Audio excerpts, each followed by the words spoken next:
सभी को मेरा प्रेम भरा नमस्कार। दोस्तों, एकादशी व्रत को सभी व्रतों में श्रेष्ठतम माना जाता है।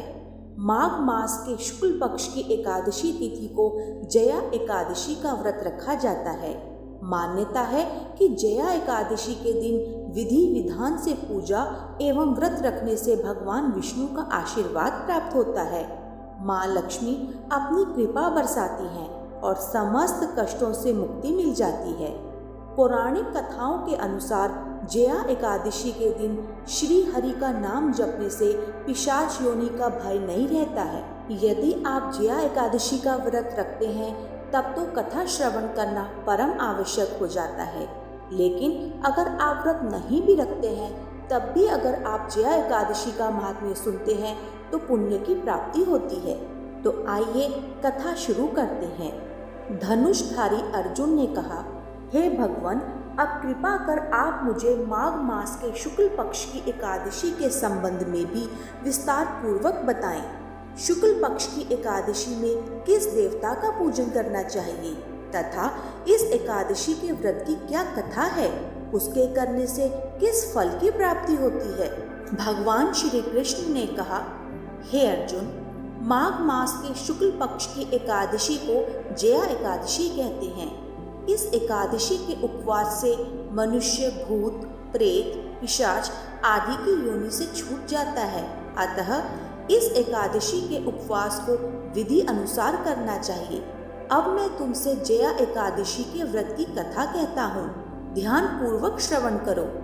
एक बार देवताओं के राजा इंद्र नंदन वन में भ्रमण कर रहे थे। चारों तरफ किसी उत्सव का सा माहौल था। गंधर्व गा रहे थे और गंधर्व कन्याएं नृत्य कर रही थी। वहीं पुष्पवती नामक गंधर्व कन्या ने माल्यवान नामक गंधर्व को देखा और उस पर आसक्त होकर अपने हाव भाव से उसे रिझाने का प्रयास करने लगी। माल्यवान भी उस गंधर्व कन्या पर आसक्त होकर अपने गायन का सुर ताल भूल गया। इससे संगीत की लय टूट गई और संगीत का सारा आनंद बिगड़ गया। सभा में उपस्थित देवगणों को ये बहुत बुरा लगा। यह देखकर देवेंद्र भी रुष्ट हो गए। संगीत एक पवित्र साधना है। इस साधना को भ्रष्ट करना महापाप है। अतः क्रोधवश इंद्र ने पुष्पवती तथा माल्यवान को शाप दे दिया। संगीत की साधना को अपवित्र करने वाले माल्यवान और पुष्पवती, तुमने देवी सरस्वती का घोर अपमान किया है। अतः तुम्हें मृत्यु लोक में जाना होगा।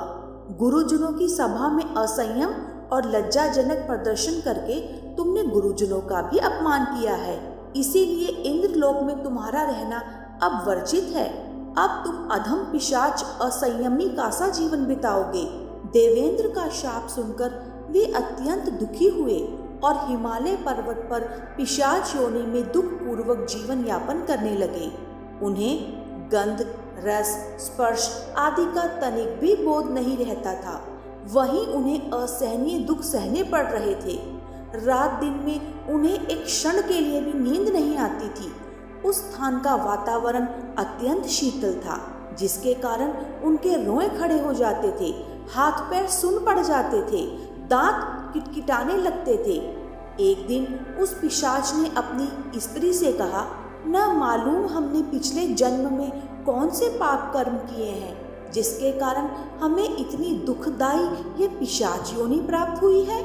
पिशाच योनि से नरक के दुख सहना कहीं ज्यादा उत्तम है। इसी प्रकार के अनेक विचारों को कहते हुए अपने दिन वो पिशाचनी व्यतीत करने लगे। भगवान की कृपा से एक बार माघ के शुक्ल पक्ष की जया एकादशी के दिन इन दोनों ने कुछ भी भोजन नहीं किया और ना ही कोई पाप कर्म किया। उस दिन मात्र फल फूल खाकर ही दिन व्यतीत किया और महान दुख के साथ पीपल के वृक्ष के नीचे विश्राम करने लगे। वह रात इन दोनों ने एक दूसरे से सटकर बड़ी कठिनता से काटी। दूसरे दिन प्रातःकाल होते ही प्रभु की कृपा से इनकी पिशाच योनि से मुक्ति हो गई और पुनः अपनी अत्यंत सुंदर अप्सरा और गंधर्व की देह धारण करके तथा सुंदर वस्त्रों तथा आभूषणों से अलंकृत होकर दोनों स्वर्गलोक को चले गए। उस समय आकाश में देवगण तथा गंधर्व इनकी स्तुति करने लगे। नागलोक में जाकर इन दोनों ने देवेंद्र को दंडवत प्रणाम किया। देवेंद्र को भी उन्हें उनके रूप में देखकर महान आश्चर्य हुआ और उन्होंने पूछा, तुम्हें पिशाच योनि से किस प्रकार मुक्ति मिली? उसका पूरा वृतांत मुझे सुनाओ। देवेंद्र की बात सुनकर माल्यवान ने कहा, हे देवताओं के राजा इंद्र, श्री हरि की कृपा तथा जया एकादशी के व्रत के पुण्य से हमें पिशाच योनि से मुक्ति मिली है। इंद्र ने कहा, हे माल्यवान, एकादशी व्रत करने से तथा भगवान श्री हरि की कृपा से तुम लोग पिशाच योनि को छोड़कर पवित्र हो गए हो, इसीलिए हम लोगों के लिए भी वंदनीय हो गए हो, क्योंकि भगवान शिव तथा विष्णु भक्त हम देवताओं की वंदना करने योग्य हैं। अतः आप दोनों धन्य हैं। अब आप प्रसन्नता पूर्वक देवलोक में निवास कर सकते हैं। हे अर्जुन, इस जया एकादशी के उपवास से कुयोनि से सहज ही मुक्ति मिल जाती है। जो मनुष्य इस एकादशी का व्रत कर लेता है, उसने मानो सभी तप, यज्ञ, दान कर लिए हैं। जो मनुष्य श्रद्धा पूर्वक जया एकादशी का व्रत करते हैं, वे अवश्य ही सहस्रों वर्षों तक स्वर्ग में वास करते हैं।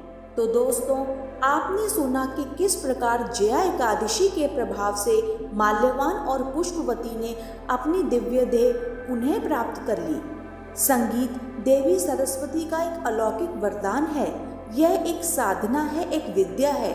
इसमें पवित्रता परम आवश्यक है। फिर जिस सभा में अपने से बड़े गुरुजन आदि उपस्थित हों, वहाँ प्राणी को संयम और मर्यादा को बनाए रखना चाहिए, ताकि गुरुजनों का अपमान न हो, उनका सम्मान बना रहे।